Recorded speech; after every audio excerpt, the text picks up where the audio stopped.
Sachin Kumarendran, which is not the easiest name for comedy. Many crowds, understandably deterred by the sheer foreignness of it. But it's okay, because I sound white.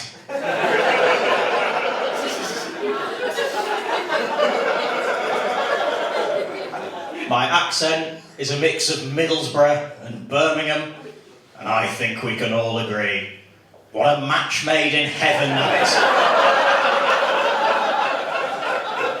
I was born in the UK, and I'm very invested in the heritage of this country as well. For instance, my grandmother, she worked at Bletchley Park as a code breaker during the Second World War. Although, looking at my grandparents' generation and their struggles when it comes to using technology, I can't help but feel that actually the Enigma code might not have been that difficult to crack.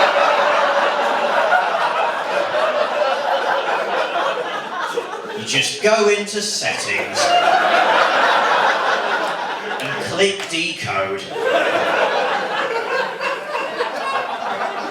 I say I was born in the UK, I grew up in Middlesbrough, so I might actually have been better off in the third world. Has anyone here been to Middlesbrough? Yeah! Oh, surprisingly enthusiastic. How would you describe it? Shit! The correct answer! No one ever needs a lifeline on that question. Sometimes you can't even ask the question, you just say the word Middlesbrough, and someone at the back of the room prematurely ejaculates. Shithole! Shithole! Because, for those of you who've never been, Middlesbrough is the sort of town that has more Wetherspoons than completed GCSEs. Very pleased to be gigging here tonight. Comedy's going pretty nicely. I make about £100 a year, gross, net. I make a substantial loss travelling to all the gigs. And if a gig goes badly, I end up buying drinks. If a gig goes well, I end up buying drinks. If a gig goes all right, I end up buying cocaine. To give myself the same emotional roller coaster I'd have gone, had the gig gone well or badly. Come on, guys. That's the sort of lukewarm response that could yet see me buying cocaine this evening.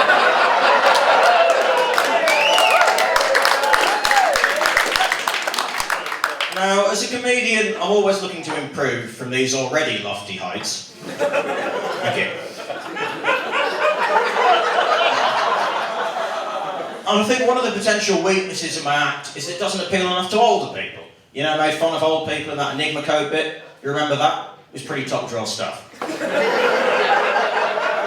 So I thought, how can I do material that older people can better relate to? So I've decided to do a bit about debilitating medical problems. Because recently, at the ripe old age of 25, I've been put on a regime of medication for a stomach problem where I have to take 8 pills a day, and if I don't, I might spontaneously vomit and shit myself.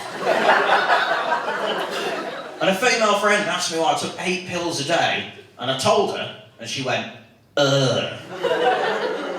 Which I thought was pretty harsh.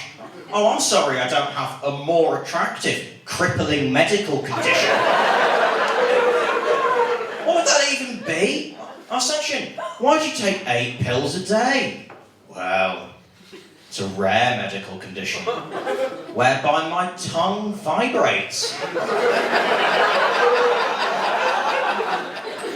With a sensitivity as yet unmatched by technology. I did actually get a girlfriend recently. Normally, that gets a cheer rather than...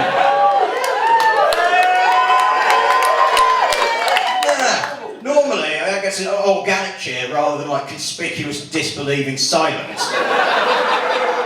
And what happens is that then I go, oh, don't cheer yet, you don't know where this is going.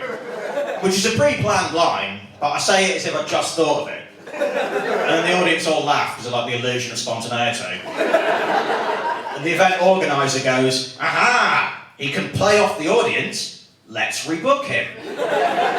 In a series of more lucrative spots. Unfortunately, it hasn't happened quite right tonight, so we've been able to add some genuine spontaneity. So I got a girlfriend recently. Guys, don't cheer just yet. You don't know where you're going.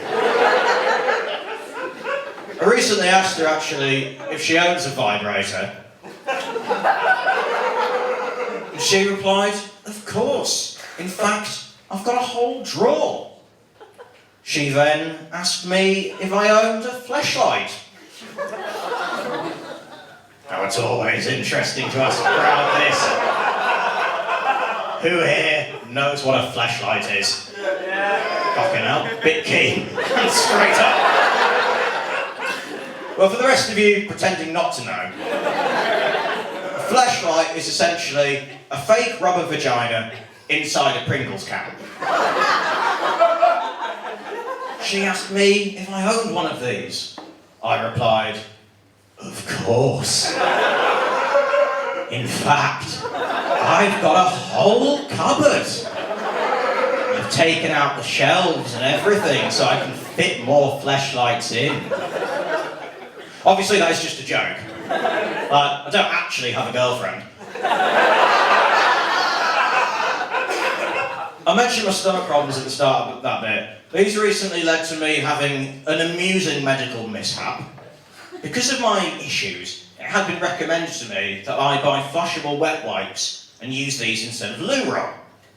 And I tried it, and I was like, this is pretty good, man. Bit of a game changer.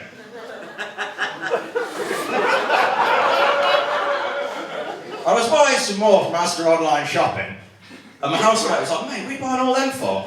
And I told him, and he went, mate, I'm pretty sure those aren't meant for use on people.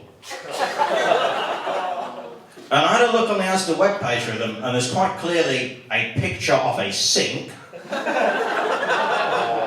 I went and got a pack I'd already bought, and sure enough, as the people at the front will be able to verify, there is a picture of a bathtub and some shiny metal plumbing, and not a picture of a nice clean arsehole or something.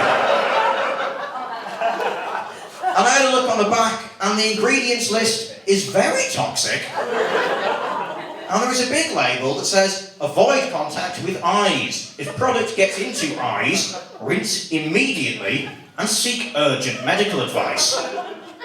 Well, I thought, things have been getting pretty sore down there. Now I come to think about it, quite a lot more so than when I first bought the wipes. And the arsehole, whilst not quite as sensitive as the eyeball, it's probably not a great place to be rubbing toxic chemicals several times a day. So at the ripe old age of 25, I've now had a rectal exam to make sure that I hadn't given myself anal cancer. Now, obviously, when a comedian tells these kind of stories, you never know how much of it's true, how much of it's made up. But in this case, I wish I could say that any of that was a lie. It was only a few weeks ago, I'm still using my housemate's Sudocrem every morning and evening on my arsehole. And I've been double dipping without telling him.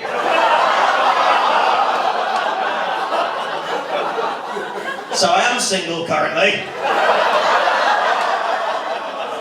Decided to try my luck out on the town recently.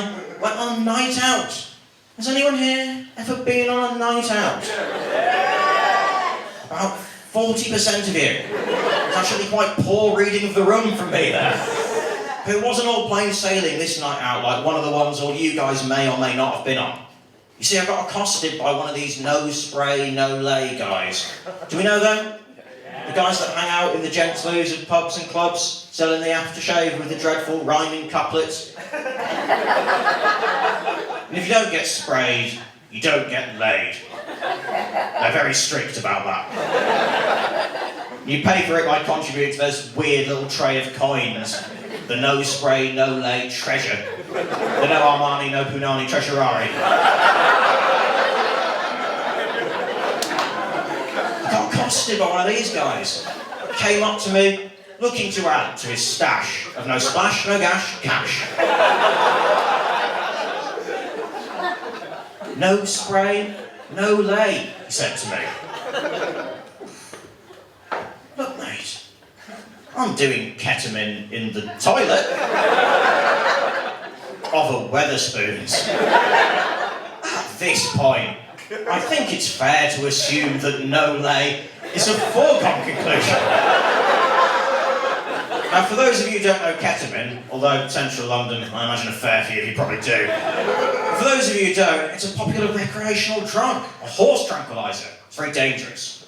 But that's just the level of dedication you get from me that you wouldn't get from a comedian with an agent. One day that joke will stop working. Alright, you've been wonderful, ladies and gentlemen. I've been Sachin Kumarendran.